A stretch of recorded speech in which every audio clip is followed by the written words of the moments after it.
The president of Alberta's United Conservative Party says he believes a substantial number of its members would support Alberta leaving Canada. This comes despite Premier Danielle Smith's push in favour of federalism. The party president says the Premier's move to put the question on October's referendum ballot will help satisfy the separatists. If she had not allowed that opportunity, I think we could very much be a divided party. The party, out of respect for our members, will be following the direction of our membership and following the directions of Alberta. But recognizing that we have a significant number of our members that are pro-independence, we will not be coming out in favor or against as a political party. But the representatives who have been elected as MLAs, they're going to be making their stances known. Jason Kenney is, of course, the former Premier of Alberta and one of the founders of the United Conservative Party, and he joins me now. Jason Kenney, it's good to see you again, sir. Good to be here. A lot has happened since we last spoke. We now know the referendum question, we know when it's going to be on the ballot, and we're getting some clarity on the position of the party you helped found. The Premier says she's a federalist, the party structure says it's going to be neutral, but the party president warns that up to a majority of members could be separatists. What do you make of the state of play right now? Well, in that respect, look, every poll and every election for 60 years since separation became a movement in Alberta has demonstrated the overwhelming majority of Albertans are loyal to United Canada. There are, of course, a large number of Albertans, including me, who have been very frustrated with federal policies, and there are historic reasons as well for Western and Alberta alienation. But, when I led the creation of the United Conservative Party in 2017, I didn't insist on very many things in the merger agreement because I just wanted to get a deal done. But one of my few absolute red lines was a constitutional commitment in our bylaws to federalism. In fact, I wrote into it loyalty to a united Canada and a commitment for Alberta to be a leader in the Canadian Federation that constructively defends the best interests of the province and its constitutional sovereignty. That was ratified by 95% of the grassroots members of both the Progressive Conservative and Wild Rose parties. I went on to win, for the first time ever, over 1 million votes in an Alberta election on a federalism platform. My successor, Premier Smith, ran on a federalist platform. That's the mandate from the people of Alberta. Separatist parties, when they've contested elections, including against me and her, and our candidates, have never been able to get much past like 2 or 3% of the vote. So to hear the president of the governing party suggest that the vast majority of the members of that party disagree with their platform, their founding bylaws, and the views of the vast majority of Albertans is troubling to say the least. Do you share that assessment from President Smith, not related to Danielle Smith? Rob Smith and Danielle Smith are not related, despite sharing the same last name. Do you share his assessment that a substantial, if not a majority, of members of the UCP are likely to vote in favor of the separatist option here? Well, I don't know. I mean, look, some of the polling suggests that at least a very substantial minority of UCP voters may do so.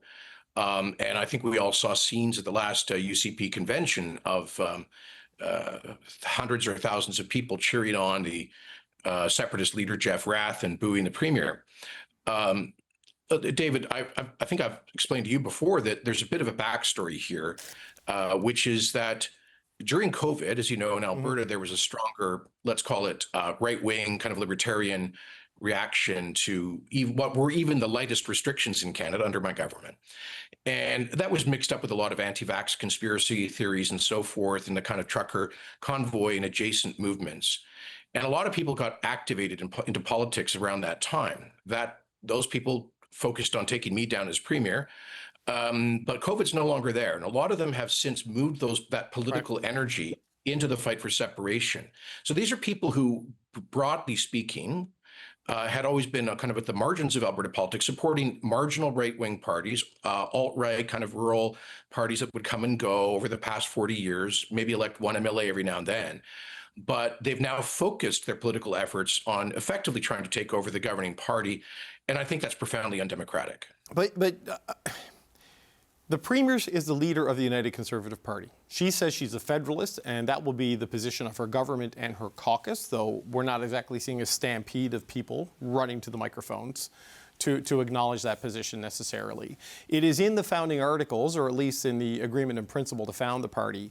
How can the United Conservative Party credibly take a position of neutrality in a referendum like this? Well, I don't think it can. A house divided against itself cannot stand. So says Scripture, as quoted by Abraham Lincoln in the 1860s. This is the governing party of Alberta. This is serious business. A party that fields candidates on a platform, which has done so twice since its creation, a very clear platform of support for a strong Alberta in a united Canada.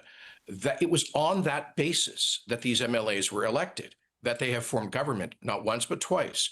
And to then come in behind that and use internal party mechanisms to throw all of that overboard and to say, no, we're going to decide now that we're a separatist party, or at best neutral on national unity, is I can't really think of a precedent, at least not in modern Canadian political history, for something like this.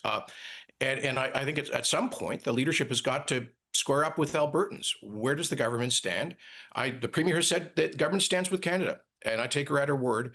But if this party, if these militants continue to do what they are doing, I think that they'll just risk splitting the UCP back in two and helping to elect Premier Nenshi. Meanwhile, the biggest winners of this noise around secession, in my view, will be the Liberal Party of Canada. In 2011, the Conservatives won 68% of the popular vote to 10% for the Liberals in Alberta. Some recent polls have it at 45-40. Right now, the Liberals will win a bundle of seats in Alberta. Partly, I think, is a reaction to the anxiety people have around the separation referendum. But, you know, the membership may feel this way. The allegation against Danielle Smith is that her leadership, very much like what happened with you, Mr. Kenney, is under threat if she doesn't satisfy this particular constituency within the party. She has gone to great lengths in terms of lowering the bar for citizens' initiative referendums to get on the ballot, putting it on the ballot despite the court decision and the failure to get the signatures certified. And now the party president is saying that, I mean, is the UCP, if not in name, but in function and form, a separatist party right now? Well, the leader is not, the government is not. And I think that there is apparently a credible threat that at the next party convention, the folks we're talking about will actually pass a separatist resolution. And that becomes a very serious problem. Now, David, this is where leadership comes in. You know, in the 1940s and 50s, Ernst Manning, the longest serving premier of Alberta, served for 35 years, threw out of the party a bunch of extremists who were trying to come back from sort of the dark corners of social credit with all sorts of, amongst other things, anti-Semitic monetary policy theories. In the 1980s and 90s, Preston Manning, when he started the Reform Party, the West Wants In, was very clear that it was a federalist party, and he threw out, barred from membership and candidacy, all sorts of separatists, amongst others. When I founded the party, I was very rigorous about candidate screening. I blocked, by my recollection, at least 24 applicants for nominations because they had public records of supporting separation. So, you know, at some point, the party has to be consistent with what it presents to voters, as does any political party, or you just have total incoherence and you end up with a irreconcilable internal split. Do you think it was, in hindsight, maybe a mistake to bring the two parties together? Because it seems more of that wild rose culture is rising to the surface right now with some of this. How do you view it? You know, I reflected on that, and I think the answer is no. The Wild Rose Party, I think from a distance, perhaps had a brand as being on the fringes, but it wasn't. It was actually, on their policy positions, a pretty mainstream center-right party that was never advocating separation. David, we've always had these separatist parties out there, as I've said, fielding candidates at the fringes. The last time they contested a federal election in any meaningful way was 2021, under the Maverick Party with Jay Hill as their leader. And they were only able to field 29 candidates out of the 95 in Western Canada, get 25,000 votes, less than 1,000 votes per riding. That shows you, when you put separation in the context of ordinary parliamentary or legislative politics, it gets almost no support.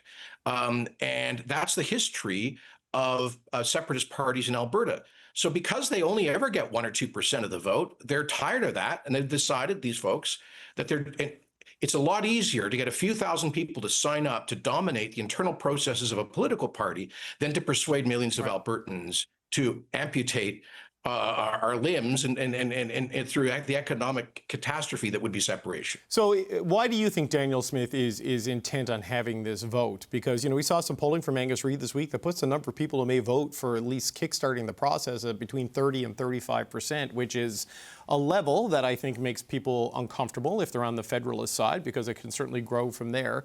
I mean, is she doing this because of the threat to her job from within the party? Because Federalists don't put separatism on ballots, and that's what's happening. Yeah, you'd have to ask the Premier what her motives are.